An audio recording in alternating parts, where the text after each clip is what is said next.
Welcome, my friends. I am NdoNosCi, and today we're going to be going over my best budget games on Steam for the Christmas of 2019. If you're like me, you enjoy playing games, but don't always have the cash for the big ones. I've run a few games on my channel. A lot of them have been on the budget end, so we're going to go over my favorite games as of the end of 2019 to play, and make sure you stick around for the end to see what game I'm looking to buy before the 2020 year hits. Now first, we're going to talk about free. There's lots and lots of free games out there. And as far as free games go, there are a few that I play, but the one that impressed me most is Night of the Full Moon.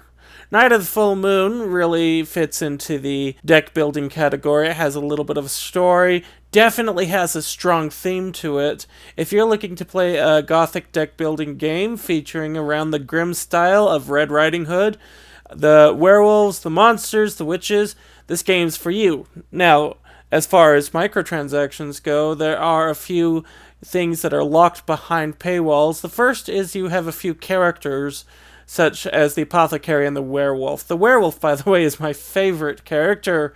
Great at doing lots of little bits of damage, really fast, really quickly. You also have a castle story mode, which I haven't quite fully explored yet, but this is definitely a game that I would recommend that you pick up if you're looking for a free Christmas present for yourself.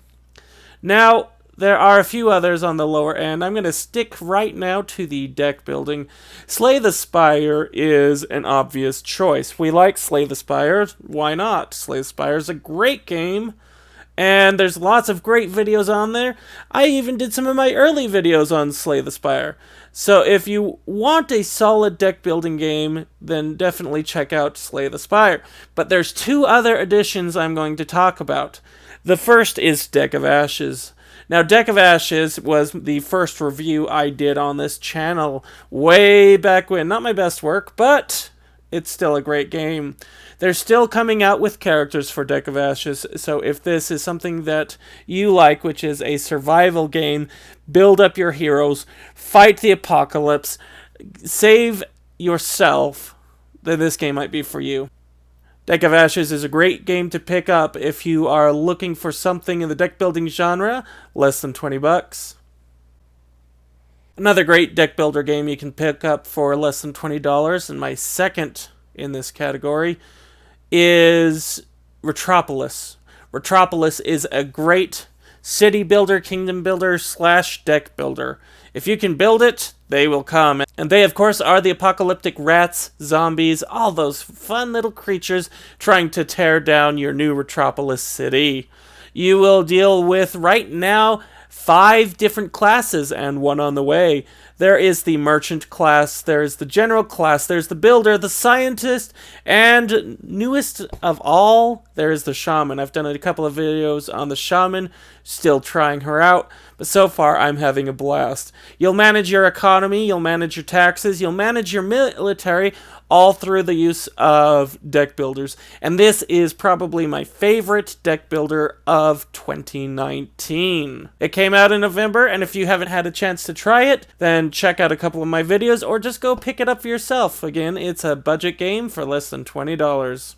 Another game that's making my list for less than $20 is Citizens of Space. Now, Citizens of Space is such a fun game. It's a sequel to Citizens of Earth, but set in the far distant future with a couple of Easter eggs and throwbacks. If you played Citizens of Earth, you know what you're getting into. Lots of humor based around, quite frankly, the most boring subject ever, politics.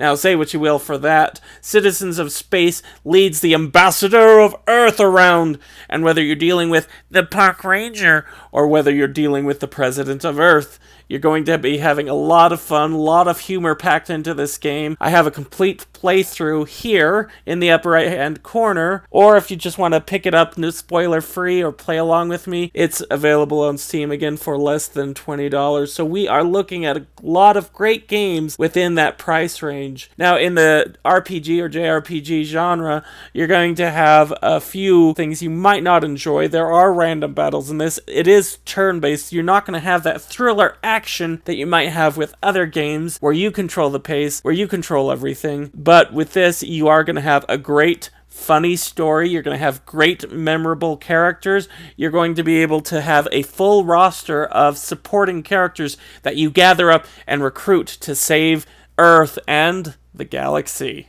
So check that out. I'll leave a link in the description for all these games. Now, this next game didn't come out in 2019, but I discovered it in 2019, played it, and it is such a wonderful game. This is a turn-based JRPG, Regalia of Men and Monarchs. It has such a clever story. The game is in progress. This is another game where you're gathering all of these characters together. You're forming this kingdom. This is really quite a fun game.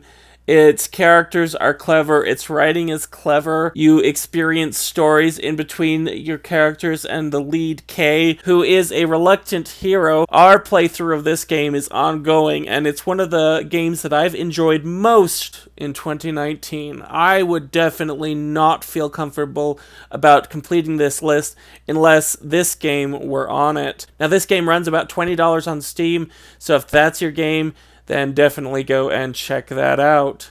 Also in that $20 price range and in the same genre is Wildermyth.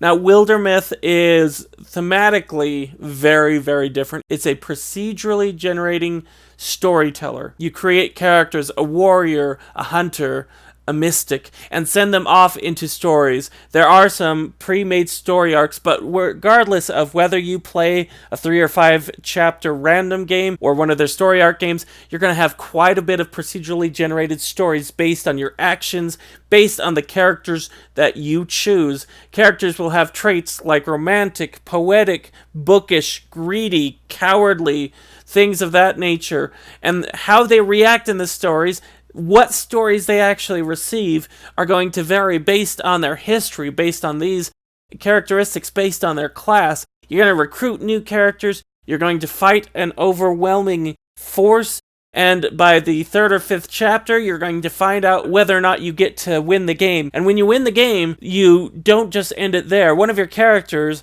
will be upgraded and recruitable in future missions.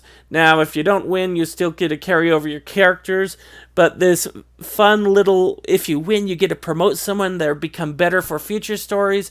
You remember them, they change, they morph, they change their looks.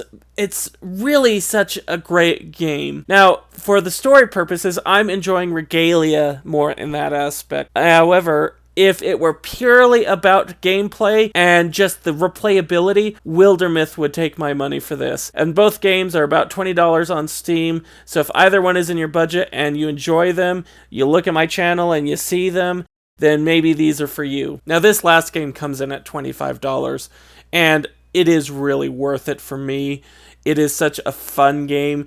It is a game where you can just lose yourself in the whole world. They have a demo on the Steam page, and that is Thea 2 The Shattering. When I played Thea 2, I instantly fell in love with it because I was such a fan of Thea The Awakening. Honestly, I couldn't tell you which game I like better. There are differences in each, and I think each of them have their own strengths and weaknesses, but this is one of those games that I can just lose myself in on a cold night when I'm home and nothing else is bothering me. I'll play for hours and hours and realize, oh, wow, it's morning. This is that type of game. It's still in the strategy game genre. You're going to be taking parties of people out into the world. There's a card game element to it. There's a city building element to it.